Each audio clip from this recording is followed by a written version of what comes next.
we go. You guys good? Got your microphones? I think the term force of nature is used sometimes quite loosely, but here we have 4 absolute forces of nature on this panel with us. So it's my pleasure to introduce this panel. This is the role of women in STEM in the sectors of government and how it impacts policy, industry, and with a focus on insurance and the global perspective. Joining us on this panel is Margaret Milkint. I don't know, I think probably most of you people know Margaret. Margaret is with a group called Diversified Search, but she's, I think, known to us more in terms of the major commitment she's made and worked with Million Women mentors over the years, particularly in the areas of insurance, which she is an expert on. Next to her, we have the amazing Umran Beba, who fan club there. So after spending many, many years of her career rising to the highest levels at PepsiCo company, she set up the Beba Foundation. And one of the big things that she did, was it last year? It was a year before. It was actually launched in last March. It was last March, was it? We set up Million Women Mentors in Turkey.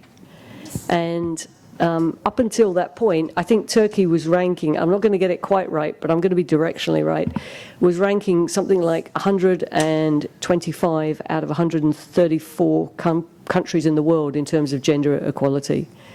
So feel it was very much needed, and Umran did a fabulous job of working with industry and also working with an enabling group that could help bring in connect mentors and mentees across the country. And it's a really exciting group to watch in action. So thank you very much for that. Next we have Carolyn Alessi, and Carolyn is the Regional Director of Community Health and Wellbeing at Trinity Health of New England. Thank you for joining us, Carolyn. And last, the real force of nature, the woman herself, Sheila Boyington. Thank you. Yeah, great. Thank you so much, Joe, and just very pleased to be with you all here today. I think we just heard a lot of things that have circled around many topics, and sort of I think this panel may bring some of that into focus for us. And you know, it has been really my honor to chair Million Mentors, particularly around the state work over the last several years, really since it started. And so I just want to first give a shout out to the many volunteers who have really dedicated a good portion of time in making this movement now network something that we all are proud of. So I'm going to embarrass all of them, but I'm going to ask all my state leaders, there are several that are joining us today, to just stand for a minute. I see you over here. I'm going to make you stand up.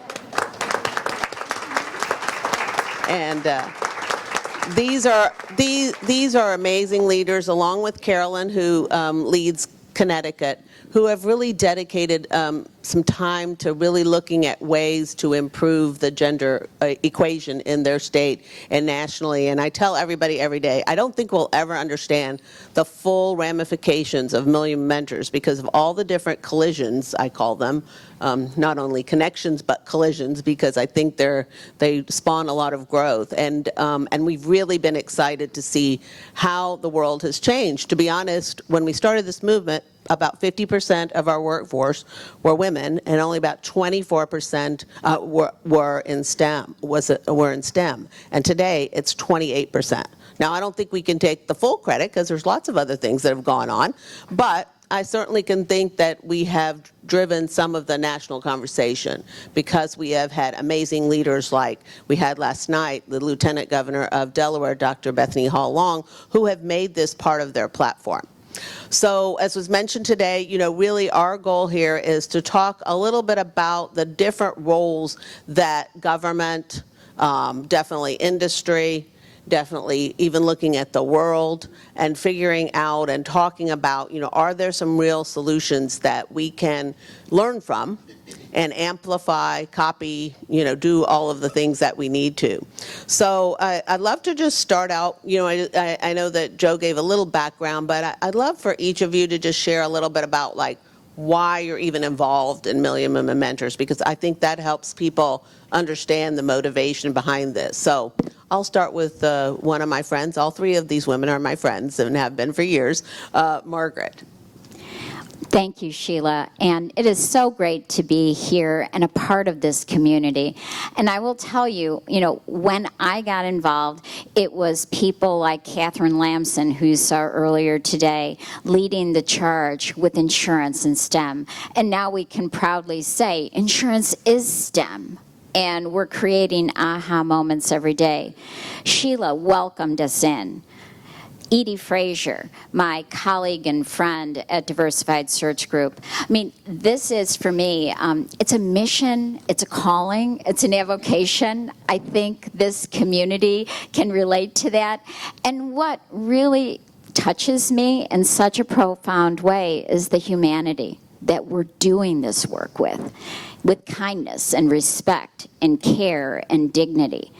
It is our moment. It's our moment to shine, and that's why I'm here, because I am a woman who believes in action, in lifting others, and lifting women and young girls, and creating that aha moment, because STEM is beautiful, and STEM is everywhere, and that's why I'm here, and I'm delighted to be with all of you, and honored. Thank you so much. I'm going to skip over here and let Carolyn talk a little bit about her involvement and the state work. Yeah, absolutely. Thank you. So I did not get involved in this by raising my hand. I got a call from the Lieutenant Governor's office saying, would you take over the Connecticut chapter? We established it. It was established in January of 2020, but the current state leader at that time wasn't really active, and so the initiative kind of fell flat. And I was sitting on one of the subcommittees for the Council of Women and Girls Education and STEAM subcommittee, and they were like, she'd be really great at, re-energizing this chapter and getting it to build momentum. And so I was like, well, I guess I'll do it. I'm not sure exactly what this means or what Million Women Mentors is, but I do know that I have two young girls. One is a freshman in college, and the other is a rising senior, and they're both pursuing STEM pathways. But I know through their middle school years, they struggled with math. They often told themselves, I hate math, I'm not good at it.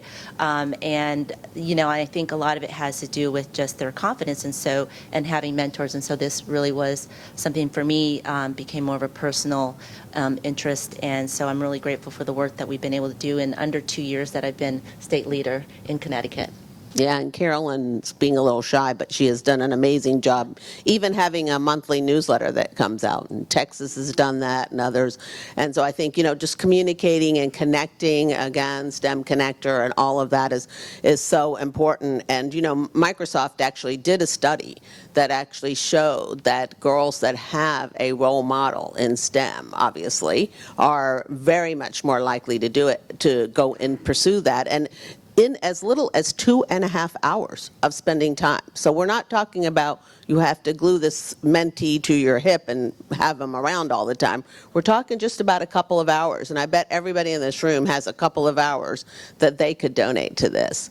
So Umran, I think the work in Turkey has been amazing, and I've had the honor of meeting with your Turkey team every single month, and they come with a lot of questions, and sometimes have all the answers and sometimes they don't, but it's been really exciting to watch Melik and the team and what they've grown. And so I'd love to hear you talk about why you feel this is important, not just only in the US, but for you in other countries.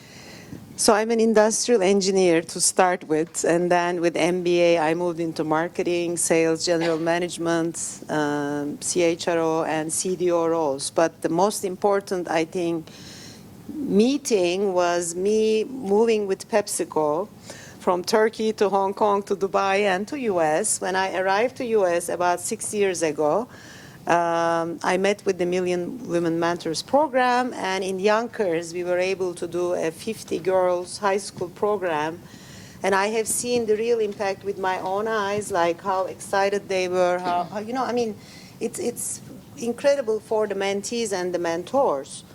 And then after 25 years with PepsiCo and 35 years in CPG and corporate life, I retired from the corporate life in May of 2020. And then I moved into consulting and board work. But also we had our family foundation, and I said, I just want to take this program to Turkey. That's my home country, which is kind of interestingly below on the charts, but there are many passionate women in big cities and also even small cities to take this type of a program. So that's the way we started. We launched last March, and I will not go into the statistics yet, but actually that's very important, I believe, to really bring women in STEM fields, especially in developing countries where you don't have enough women in the workforce. If they are not involved in STEM, they will be falling behind even more, less money, less credibility, and all that. So that's the reason I'm here. Yes, definitely.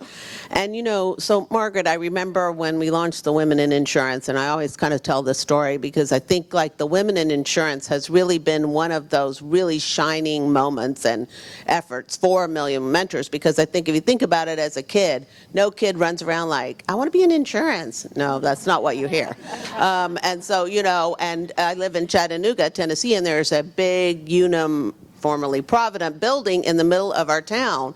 And even for us personally, in my day job with Learning Blade and all, Dana and I drive by that, and I'm like, I bet if we asked 100 kids what careers are in this building, they would have no earthly idea, all the tech careers. So, and I remember your first study showed like, instead of like 77 cents to $1 what women earn to men, it's like 62 or something in insurance. So tell us a little bit about how you've organized and how you've mobilized so many to get involved with this effort. Well, thank you, Sheila. And it is true. We've got to do a better job in insurance in shining that light on an industry that is good and does good. So back to the humanity theme, I think that you all need to know that we have a wealth of opportunity in STEM careers in insurance. Whether they are the math careers like actuarial science or analytics, but what about underwriting or loss control, even claims, where data is really driving results? And what about climate change and the hurricanes and catastrophes going on all over the globe?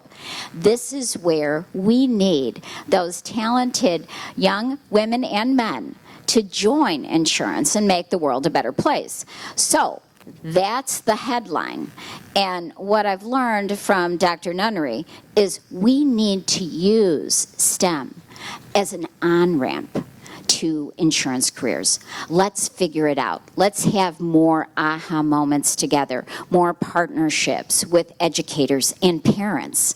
Because if you're a parent, and a parent perhaps who's sending their student to college for the first time, you're thinking, I want a doctor, I want a lawyer, I want an engineer.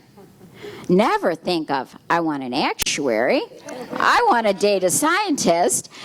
We have to change that narrative, and that's where I think the ecosystem effect works. The data, and one more point on that, Congresswoman Maxine Waters just released a congressional report at the end of September, and she polled the top 27 insurance companies, both life and P&C. The results, everybody, I've got the study, we'll share it with you. They're sad, and they're scary, and they're tragic. And this data needs to be shared. And our data study is happening right now, so we're going to hope that Congresswoman Waters will join with us and help us amplify our data study, because that's how we've pulled insurance companies in, and organizations like the Actuarial Foundation, who are our partners, the ACLI, others who say, we serve insurance, how can we help make that difference? Yes, it's so true. And a few years ago, AAUW did a study, and it showed that girls, we like career paths where we're helping people. So do millennials probably too nowadays, but definitely girls. But we don't do a really good job, to your point, Margaret, of showing that, being in insurance actually, how it connects and helps people, or all the different careers. I mean, just like, Umran, I'm also a chemical engineer because my dad was a chemical engineer and I'm a good Indian daughter. So I went and did my chemical engineering degree, but then, found a path into entrepreneurship, but definitely tied to STEM. So I think we've got to do that better job of showing the connections to the real world and making sure that girls particularly understand when you're an engineer or you're a data scientist, you are actually helping society. And so that's important as well.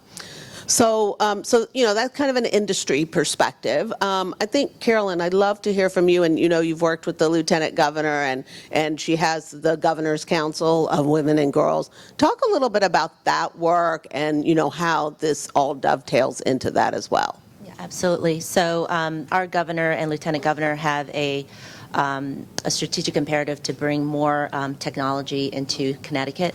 Connecticut obviously was known as Hartford, particularly as the insurance capital of the world, and we're slowly seeing that industry be challenged and a lot of workforce move out of Connecticut. And so we're trying to revitalize our community through bringing in, technology companies like Infosys and Talon and Accenture. And so the Council on Women and Girls is really focused on making sure that there are opportunities for women and girls in Connecticut, in particularly leadership roles in STEM pathways. And so with Million Women Mentors Connecticut chapter and the Lieutenant Governor Susan Biswick as our honorary chair, we've been able to partner on a number of initiatives that really help build that grassroots momentum. Even though they're pushing policy, we're trying to make sure that women are having a voice in these policies. And so we've partnered with them to champion Paradigm for Parity, for instance, gender pay parity. That's a huge challenge in Connecticut, where women are historically underpaid, doing the same job as men. And so with my actual steering committee, there's 32 women in my steering committee that represent STEM from all different pathways across the state.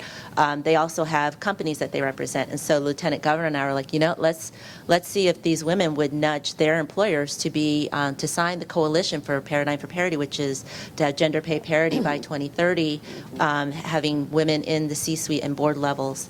And so we were able to, with her nudge on the CEO side and my nudge on the women in my network and their leadership side, we were able to divide and conquer, and we signed up 3 companies last year to be Paradigm for Parity coalition members. One of them, which is my organization, a healthcare industry, Pfizer, and then the Jackson Laboratory. So that was a huge opportunity for us to see the influence that we could have on these types of initiatives, and being able to really partner with her on elevating vocational and technical schools, alternative career pathways, which is also another sweet spot for Hartford and for Connecticut, is we have a lot of wonderful, amazing vocational and tech schools, but a lot of students don't understand the value of it and what they get, the training that they get, and that they can actually, if they choose not to go to college, can make a livable, if not higher wage, coming out of high school, which helps for in terms of equity in our communities, particularly in our urban communities, which is what I focus on in my day job.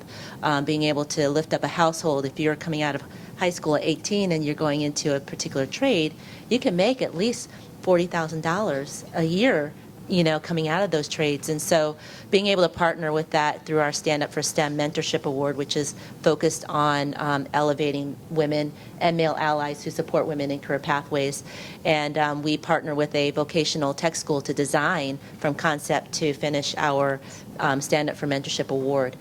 We don't have a budget, so I'm resourceful. I figure out any way that I can get things accomplished. But this was an amazing award. 7 10th graders took this on as a capstone project, and it is the most beautiful Stand Up for STEM Mentorship Award, and it really showed the talent and the precision of the work that they do in construction coming out of these vocational schools.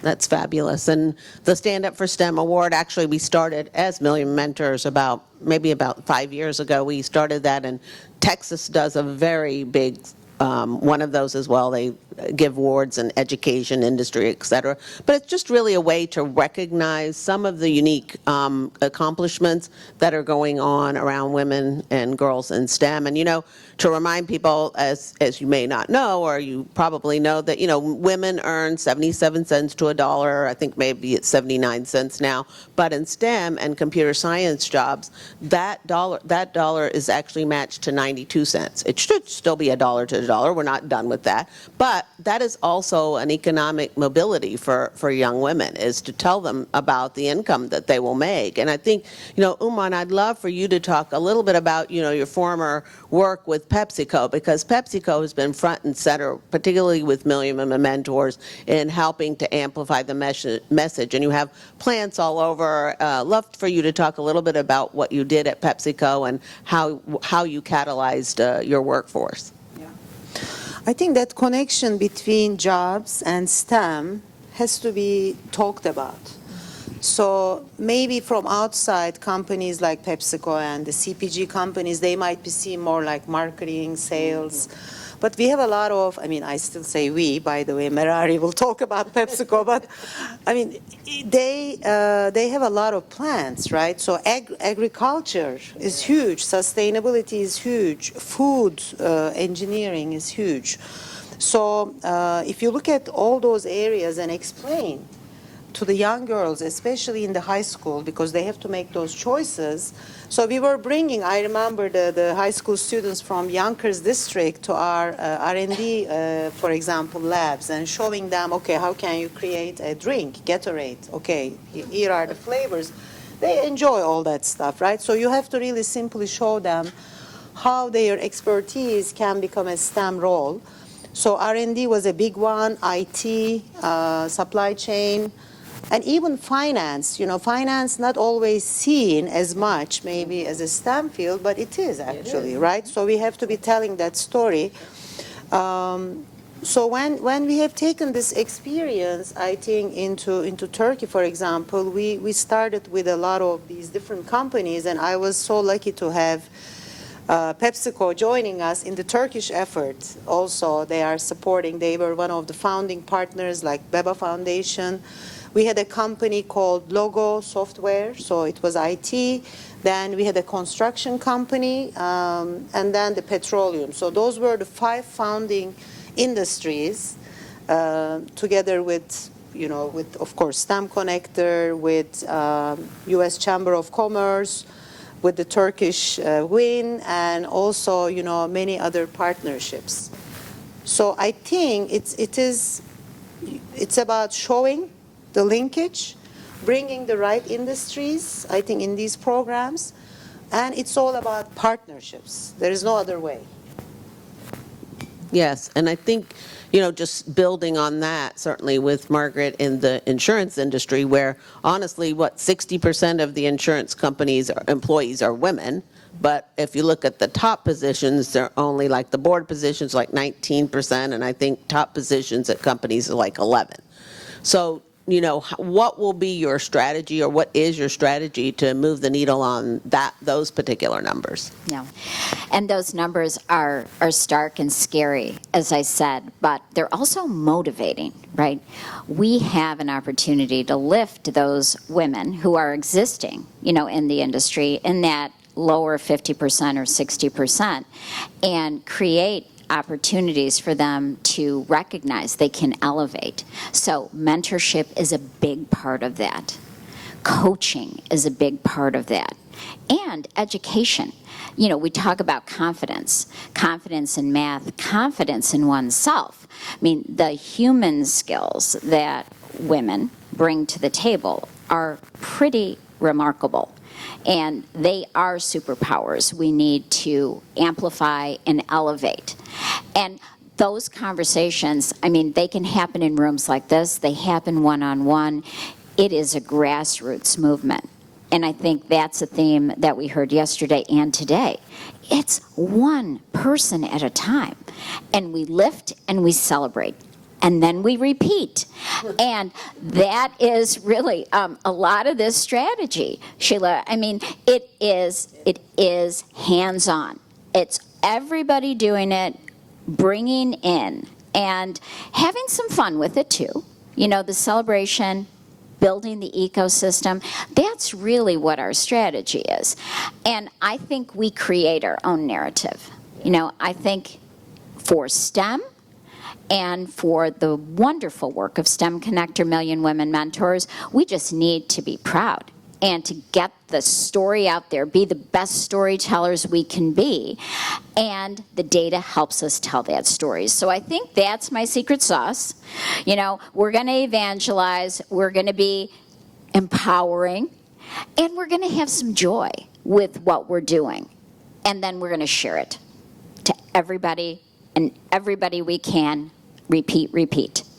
Yeah, and I think you brought up something that I think, we want to continue make part of our mantra. It takes everybody. It's not just a few people. And again, we're not talking about dedicating, 8 hours a day or anything like that. We're really trying to encourage people to just do what you can do. I think particularly for a lot of our state leaders and a lot of the work that goes on really in STEM in general, we're all type A personalities. So we're always judging ourselves, and particularly women, we're a little harder on ourselves than most, than our male counterparts. We, sometimes, even though we do a great job, we're still like, we should have done a little bit more, right? We're never satisfied. So I think, finding that moment when, you can let yourself go and be satisfied with what you do, I think is also very important. So, Carolyn, I'd love for you to talk, because, you've really done some very nice, considering the pandemic, some very nice logistic things with Million Women Mentors and, and your committee in terms of, the different types of things that you're done besides the award and stuff. Can you describe a little bit about, just what motivated you to kind of take that on and do it, but then also a little bit of the logistics, because we want people to live here with some real ideas of things they can take and do. Yeah, absolutely. So when I assumed this role in August of 2020, it was during the pandemic. Nobody was meeting in person. So I was given a list of everyone who raised their hand to be a part of Million Women Mentors, an Excel list literally from the national office that said, oh, these are the people that would be interested in your state. And I just did an email blast that said, hey, we're relaunching this. Do you want to be a part of a steering committee? And I got 18 women out of the 100 that actually raised their hand to sign up early on in the year. And I said, okay, well, I'll start with the 18 and we'll go from there. Now, I'm not a STEM person, so I was feeling a bit insecure, I'll be honest, going, what am I going to offer, this group of women who are knee-deep subject matter experts in STEM for years and decades. They have no idea who I am when they say, who's Carolyn? Alessi. They're like, we have never heard of her in our STEM circles. And so I had to figure out how I was going to energize this chapter, motivate these women without having really a lot of understanding of the day-to-day that they do. And so I just leaned on some of the natural talents that I have, which is convening and motivating people, looking at the bigger vision of it. And so with this group of 18 women, we were like, okay, let's figure out how we can, one, let people know who Million Women Mentors is, because nobody's heard of it in our state. So we just focused on marketing. So we leveraged January, which is National Mentoring Month, and we said, okay, we're going to make that our month, and we're going to own it. And every time anyone thinks about January, they're thinking about Million Women Mentors Connecticut chapter. And so we partnered with the Lieutenant Governor to do an amazing video that talked about our, what we're doing, our focus. And we did a number of series in the month of January. And through these 18 women, they tapped into their network of schools, of companies, and who would participate. And we had started a newsletter after that. So we had 85 subscribers to a newsletter, because we realized we have to do something else, because these virtual are wonderful, but people need to know what we're doing monthly, and the events that are going on in the organizations across the state as well, because we found that a lot of parents were looking for STEM opportunities but didn't have a place to go to tap into it unless they're plugged into a girl serving organization. So this was our way of being able to share national opportunities virtually and then local ones. And so we did a newsletter once a month, and it has grown from 85 to now we have 300 subscribers, and it's been amazing. We have over a 50% open rate on these emails, newsletter. People love it. We started profiling women who were doing great things. We started profiling graduates that got hired in STEM careers, and so we've kind of really grown from there. And then we decided that we needed to start to do some more tactical things, such as starting to build out subcommittees. So we created 3 subcommittees. So one is focused on mentoring down, which is the pre-K through college, and how do we keep them engaged and doing panels. There's one actually going on today with our partner CCAT, a technology organization, and we also have the Mentoring Up, which is how then, now that women are in their career, how do they then move to that next level? What skills are they lacking to know how to pursue those VP and above roles? And so this is an advisory group of male allies, male executives who are championing women who say, okay, you need to learn this and this if you want to move up into this level. So we are really tapping into their insight and understanding and doing really amazing panel events focused on young career pathways up to seasoned and then career changing. And then our last is our Faces of STEM. So we wanted to make sure that people knew women who are in STEM careers that look like them. And so we did 30-second video vignettes that we partnered with UConn to do. And again, that was a capstone project, so we got a lot of great collateral that we keep using over and over again. And they're women who look like me, look like you guys, talking about their barriers going into STEM careers, about their successes, about how that mentoring has played a huge role. And these video vignettes are wonderful. And then we just decided that we're going to start to integrate young girls into the work we do. So my co-chair for Faces of STEM is a high school student. You know, she's a rising senior, and she's been my co-chair for a year now, and she's been amazing. But it's my way of being able to bring her into a network that she otherwise wouldn't be able to have. And so that's what we're trying to focus on, as well as making our committees intergenerational. That's really cool, and actually I'll give a shout out to Tom Peters that's here from South Carolina, because their state, actually their first state leader was a teenager. She was actually one of my own mentees. That I live in Tennessee, but her mother worked for me and I mentored her, and she ended up doing engineering and graduating, and now she's working in a construction engineering job in Florida. So we can see that it works. And I think, you know, Wharton did a study that said you are 6 times more likely to be promoted if you do mentoring. So there is not only the advantage for the mentee, there's an advantage for the mentor. And we did hear a lot about employee engagement. So Umran, I'd love for you to just tell any stories about your own mentoring experiences and, you know, what that's meant in terms of your own career and how you have mentored others as well. Absolutely, yeah. So I think the mentoring in the workplace comes with some natural, matching. They approach you, they want your support, and you build a relationship. So that's one part. The formal mentoring programs are not always very successful, but we try. As long as those programs, I think, move into sponsorship, then they are useful for promotions and other stuff, right? So that's what the companies are, the best in class are trying to do that. But my real mentoring experience actually started for the women in boards. So in Turkey, again, there was an initiative which started like 10 years ago, and our objective was to develop more women for the boards. And now it has been like 5 rounds. Again, companies, donate, support, and of course send their women for these programs. So this is my 5th round of actually mentoring those senior women. And then I started this program, the Million Women Mentors in Turkey, and I had like 9 college students. Very different experience, because the other women, they know certain things. I mean, they are more looking at the highest experience. How do I get there? And the younger, of course, the university engineering students, they are always in this, searching for what is next, what can I do?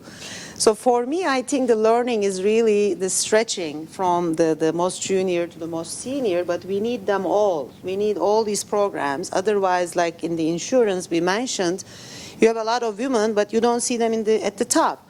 Most sectors are the same. I mean, it's not only insurance. Therefore, I'm trying to do both, but from a personal perspective, I had definitely mentors, sponsors, my bosses in the company that I appreciated their support, and one of them specifically, a male, who said, yes, now you have been in Turkey for too long, you have to go to Hong Kong and take this president of Asia Pacific job. And I was like, okay, it wasn't in our plans. We were maybe planning to move to US or Europe, but this Hong Kong thing came out. And So my husband, first of all, I should say he's also a professor of chemical engineering. He's very supportive. He's a mentor from time to time, you know, to me and challenger. But also my other boss, I mean, he was like that. So we need those people who can challenge us. And actually, I want to see more, of course, men in those roles doing that. Beyond the women mentors. And the good part of our Turkey program, 28% of our mentors are men. So we are happy. And now we have more than 11,000 pledges in 1 year, about 800 mentors, close to 1,800 mentees, and 145 organizations actually involved in the program. So imagine the potential. Yes, it's amazing. And I do have to remind people, even though we call it Million Women Mentors, we want our mentors to be both women and men, because honestly, we need all hands on deck. If we're going to change this dynamic, it is going to have to happen with a lot more than just the women that are in these roles today. And so just, you know, again, as you mentioned, Ally, you know, we want our men involved as well in terms of what we're doing. So Margaret, maybe you have a mentoring story as well to share with us. I absolutely do, and I want to amplify the allyship and the friendship of men on this journey with us. I mean, that's where we do it. We need the men, and the men need us. And that's what we always say. And we are better together. So my mentoring story, actually, I was counseled and mentored by a CEO of an insurance company. And I had made a big mistake in a presentation. And he was kind enough to point that mistake out to me and make it a learning moment, very clear, very focused, and what a gift he gave me. So I'm going to give that gift to all of you. He said, Margaret, you made a great presentation. The board thought you were fabulous. But your fatal flaw, my friend, is you never said I once. You said we. You never owned it. And I was shocked because I am accountable. I am responsible. I knew I could get this work done, but I never gave myself that credit. I was too humble. So what he said to me is he said, it's okay to say I. Give yourself permission to say I. He said, Margaret, if you would have been man in that room, a man, you would have been saying I. And I might have been giving a different counseling session. But he said, say I and we. And I think it was a gift. And I wonder if another woman would have been able to give me that gift. Maybe she wouldn't have pinpointed it. That's why we need diversity of perspective and thought. And I'll make you all laugh a little bit. I love shoes. So I always think of my mentors like I think of my shoes. You're not going to wear your black patent leather pumps every day. You like to wear them in the rain because they stay good. You're not going to wear flip-flops in the rain. We have running shoes. We have red strappy satin sandals. You pick your mentors like you pick your shoes. What do you need? How are you feeling? That is what we need to do. We all need a personal advisory board, and that's what your mentors are. You need different mentors at different times. Men, women, generational, to your point, Umran, I think that is wonderful. Getting those other perspectives and asking people to be a mirror for you and being open to that.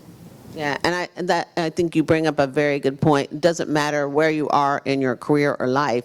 We always need sort of that, I love the advisory board, you know, and I think that's so important to have that. Those people that will tell you maybe what you don't always want to hear. And I'm very blessed to have my husband, Dane, as a partner in business and life, and he keeps me straight most of the time. I get off the road once in a while. But, you know, I think it's important that we all see the power of mentoring. Obviously, everybody here believes in STEM. There's no question about it. But I think, have we really thought intentionally about mentoring and what we are doing to really impact someone's life? So we have a few minutes left, and wanted to take some questions if anyone has any for us around Millennium Mentors, or again, any of the topics that these wonderful women have shared with us today. Happy to entertain that as well. I'm not a teacher like our other guy, so I have to I'm an engineer. I don't have any good jokes either. But, oh, good. Kathleen has a question. I have a question. Thanks. Hi, I'm Kathy from Florida, also one of Sheila's Million Women Mentors. And first, I just wanted to thank you. I have been taking digital notes, paper notes like crazy. I have so many ideas. But my question really is, if you could give one piece of advice, to your younger self, what might that be? Who wants to take that? One of you. I could. So my younger self, I was very shy and introverted and kind of like a nose in the book.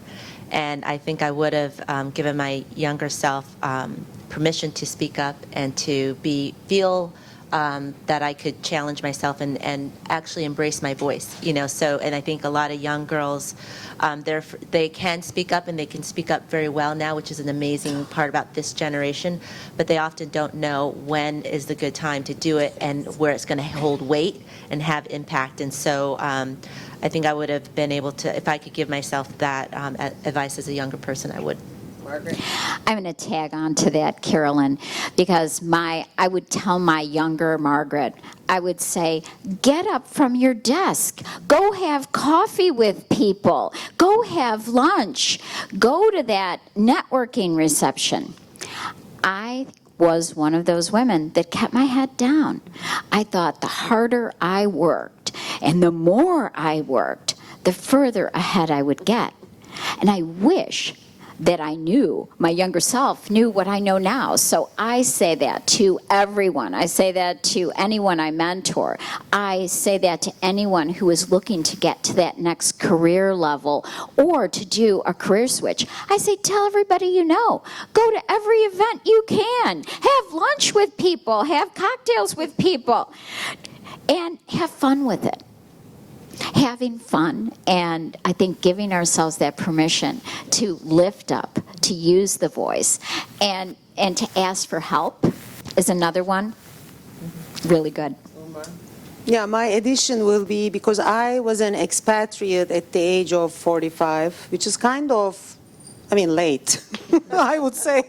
So the first time you are leaving your country, moving to another place unknown with your husband and 2 kids. So you take the whole responsibility at that stage. So I was going to say just do some international stuff or experiences early on. When you are on your own, it's easier, it's better, maybe, it has both advantages and disadvantages, but that will be, if you want to do international experiences, the younger people here, just take it now. I think I would even answer that question. When I was a young kid, I was very unpopular. Which, I think I'm popular now, but that may all be in my head. But anyway, but I didn't, it bothered me so much in my youth, and it made me so self-conscious everywhere I was. So I'd love to tell my younger self, it's going to be fine. You're going to get there. People will see you. They'll see your heart, and they'll know who you are. And, I'm very blessed because we come on this earth alone. We're going to leave on this alone. And only the love and care that you have shown others is what you go with. And so my mom was a great, great, great mentor to me for that, because she took care of everybody. I love a story that was told at her funeral. They said she had 4 children, and she really had 3, me, myself, my sister, and my brother. But the woman, her best friend, told the story, said, and every other person she met, because she treated them like they were her child and took care of them. So I think that's something that's pretty cool, that, we as women, we do have that, and the diversity of thought is so important in STEM. So are there any other questions from anyone? So there are a lot of state leaders here with our friends from STEMx, who I've been very close to as well, and STEMconnector, and you guys have all been leaders in different ways, but I'd love for you to give just a last idea for states to think about as they're, how do they grow the impact of women and girls in STEM and how they can change that in their states, because we got a lot of people in here that can influence state activity. So, I don't know, Margaret, do you want to go first? Absolutely. So I would say to all of you, in any state that you're in, you have insurance companies. Okay, insurance companies have deep pockets and they have deep needs for talent. So that would be, my best advice is to outreach to them. And if I can help you in any way, I am delighted to do that, because there are opportunities in the insurance capital of the world of Hartford, and also whether we say it's Iowa or Chicago or it's Montana or it's San Diego. I mean, insurance is everywhere. And insurance does make a difference. It is an economic driver. Speaking to economic barometers, insurance is recession-proof. Insurance is pandemic-proof. Insurance kept hiring. As Catherine said this morning, insurance changed, but it didn't stop. It did not slow down. And it's an aged industry. Aged from a standpoint of the workforce, where we need to bring these talent pipelines and make them more robust. And also, it's an aged infrastructure. So many technology needs, cybersecurity needs, and, the extra of AI and robotics. And I could go on and on. Umran? Communication is key. We identified 50 ambassadors who are in, impactful positions, and their voice gave us really a big push in our social media presence, attracting more companies. So I would recommend identify those people, even if they are not mentors, or even if they're, because of their, workload, they can be the ambassadors of the program and talk on behalf of you. I think that helps a lot. Yes, definitely. Carolyn? So Dr. Moore kind of touched on this a little bit, but I think it's really important, and he talked about the social influencers of health that impact communities, and that's the work I do. And so I think that when we're thinking about STEM opportunities for young girls who are living in these communities where there are some real challenges, food insecurity, housing, transportation, that you're building programs, that you're thinking about opportunities that address those other issues, because these young girls can't learn if they're surrounded by violence, around noise, around chaos. We've got to be able to figure out how to include trauma-informed care for these young girls, because they are dealing with a lot. And so I think when you're looking at programs, you're looking at partners, really think about, are they focused on that as well? Because we can create all the STEM opportunities we want in the world for our young girls, but if they're struggling day in and day out with basic needs, then we've got a huge problem. Actually, I want to just build on it, because one of my mentees, the sister committed suicide. The other one had to leave the house because there was some violence around. And the third one being kind of bullied by the, landlord. So that's everyday life. They are trying to, study away from their homes, and they have all these other issues. And you also become a mentor in those areas and bring help from other places. It is so true. I mean, when we talk about humanity and kindness and giving, mentoring, as we all know, it's not just about what's in the book. It's about life. It's about life and taking care of that whole person and building the self-esteem and the confidence that is so important as we go forward. And we're fragile. And I think being graceful about that is really important. Yes. Yes. So just, thank you so much to all three of you for this beautiful session. I also want to just give a shout out to definitely to Joe and to Amy Etten, who does a tremendous amount to support MWM mentors, and Kara as well, and Ted Wells. Ted, I just mentioned you when you walk in the door, Ted Wells, and just really, they have been a joy to work with over the last 9 years, and so I just appreciate your support so much. And of course, my STEMX friends with Heather and Wes and all of you that are here. Thank you for the work that you do every day, because I think all of us are doing something that is impacting the future generation. So again, thank you, wonderful ladies, for a great time, and I hope everyone has a wonderful rest of the conference. Thank you.